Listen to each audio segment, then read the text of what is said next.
Political crisis has ended in rebel Shiv Sena leader. He was a rebel until earlier today, but today Eknath Shinde has become the Chief Minister of Maharashtra. Shinde invoked the name of Bal Thackeray and Anand Dighe during the oath-taking ceremony. BJP leader in a surprise plot twist.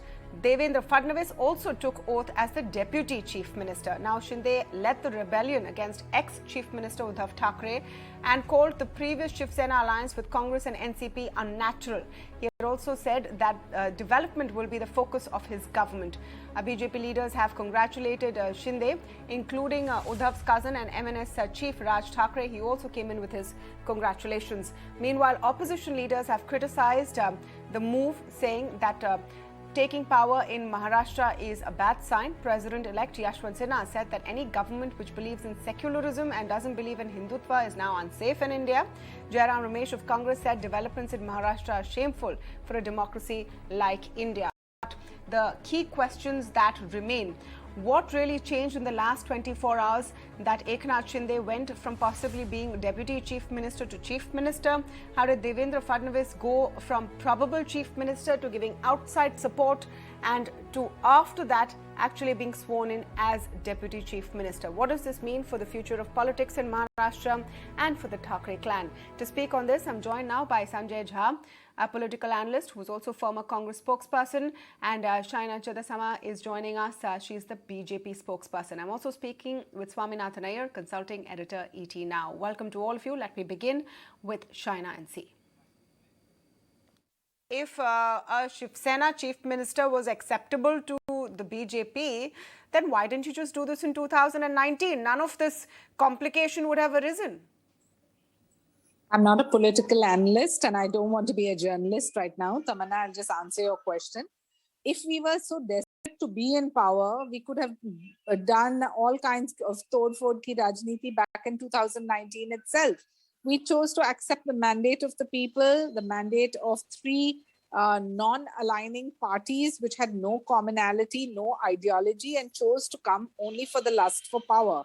Despite that, we sat in the opposition. Speak up to 2022. Please understand, this is not the doing of the Bharatiya Janata Party. This has been an internal matter of the Shiv Sena.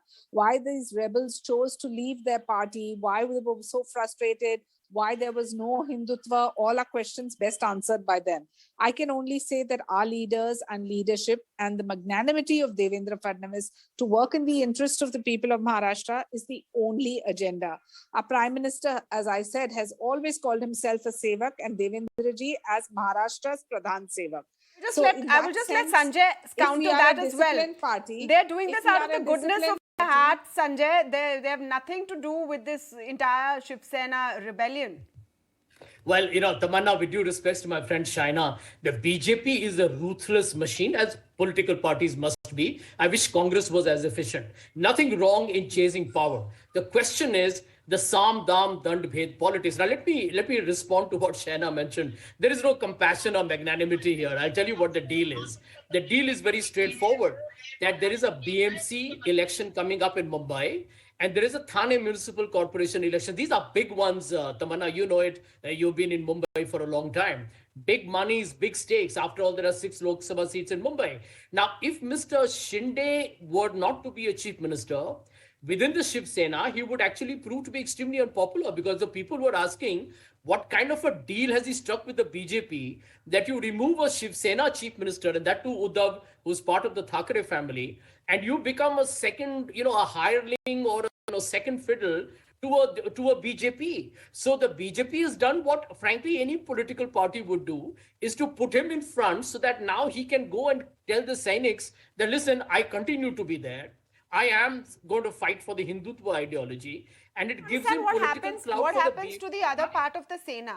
What happens to the other part of the Sena? Shaina, can you clarify this question for us? Now, is this a Shiv Sena-led government? Is it a Shinde Sena-led government? What happens to the rest of the Shiv Sena, which has not, rebelled, quote unquote, with Mr. Shinde? Look, as I said, the party stand is very clear. Eknath Shinde is the chief minister. we are supporting Devendra Fadnavis as deputy and as the government which is going to be ruling the state of Maharashtra. The clarity is there. It's there in the public domain. I don't know why you choose to view this as if this is a slap on BJP's face or slap on Sena's face. It is in the best interest of all when you have the numbers in place, when you have the ideology in place, and when you have the dedication to give back to this home state of ours.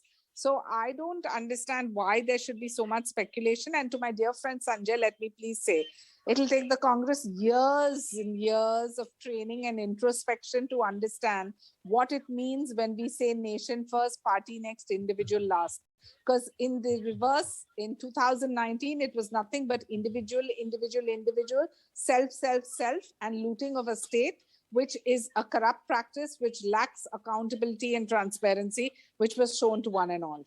So, are you saying that Mr. Fadnavis, as Deputy Chief Minister, will ensure that, the Shinde government runs clean? What is the role that Mr. Fadnavis will have? Will he be the remote control of this government? No, please. Again, Tamanna, that's these words that I've been hearing all day, remote control, master stroke. Please don't view it like that. View it as democracy, democratic practices where you've had one government which has failed the system, one party where anti-defection law does apply if a two-third majority does exit. And if they choose to form a party of their own, be supported by us, this is a natural process of democracy. So it is no Operation Lotus, it is no master stroke, and it's no remote control government. No, it is only these are in big the interest cliches. of I agree with of, you. Master stroke is a really, oft-used cliche. Remote control, maybe we'll have to wait and see where the control is. But quick word from Sanjay. Tamanna, there could be two other factors that I'm going to put it out there. Firstly, I think Shaina is reading from a script. A party that indulges in Operation Lotus has to be the most corrupt morally, and of course, it's doing a financial exploitation of India. But the bigger question, this could also be the worry about a potential disqualification risk. Don't rule it out completely.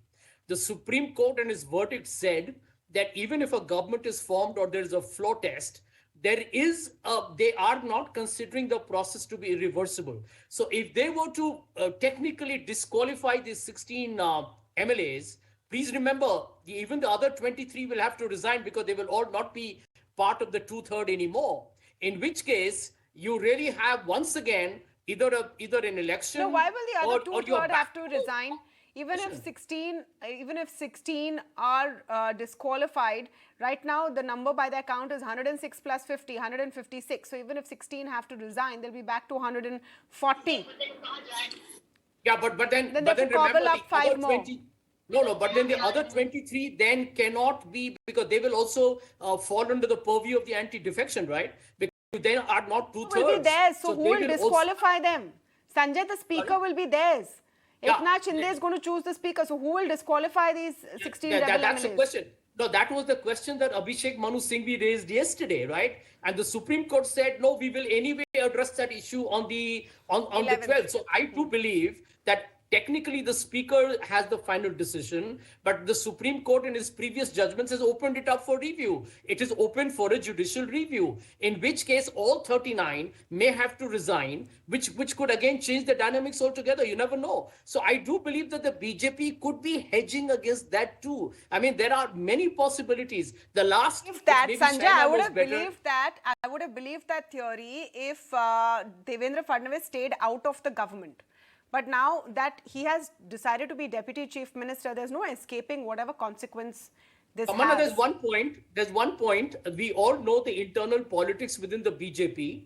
Don't be surprised if there is also a question of some internal sabotage within, because everybody assumed that you're going to have Devendra Fadnavis as a Chief Minister. And I know, and Shaina knows it, there are many people who are very happy to topple this government, but may not want Fadnavis to be the Chief Minister either. Okay. I mean, there are many possibilities, really. You know, what utter nonsense, Sanjay. This sounds like some kind of spy agency trying to create a thriller movie. You are the one who loves Robert Ludlum, not me. No. We love discipline, we love dedication, and we are committed to our nation and our state, and we will continue to work. All right. And our actions will show, and our actions will speak louder than all these words. The thing about political strategies, it's, yes, you can have all kinds of theories. You can have all kinds of theories, but no one saw this coming. In all of those many theories, no one saw this coming. Just one question to you, Shaina. What changed in those few hours between Devendra Fadnavis saying, I will be outside this government, and then taking oath as Deputy Chief Minister? Why the change? If he decided to be outside, why not? Tamanna, why don't you give us some kind of applause for our dedication and our discipline? I mean, irrespective of whether he wanted or not, listen, our Prime Minister and our party president clearly said that he will show a large heart and he will be the deputy of the state, the deputy chief minister, said he's and not accepted. Going to be part of the government. And Shaina, as disciplined I think you didn't hear my question. I know. I asked what changed between being outside to being deputy CM. What changed there?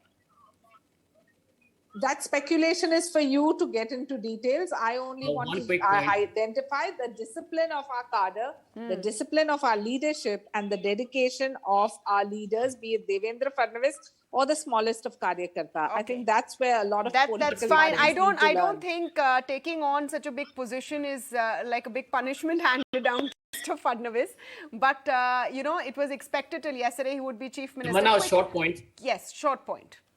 Short point. I agree with my friend Shaina. The dedication and discipline to toppling governments, to using money and muscle power in ED. For God's sake, please do not sound so sanctimonious. Sanjay, it was that 3-day government. It was that 3-day government of Fadnavis and Tamanna, I think the situation is politically fluid. You still think it's fluid?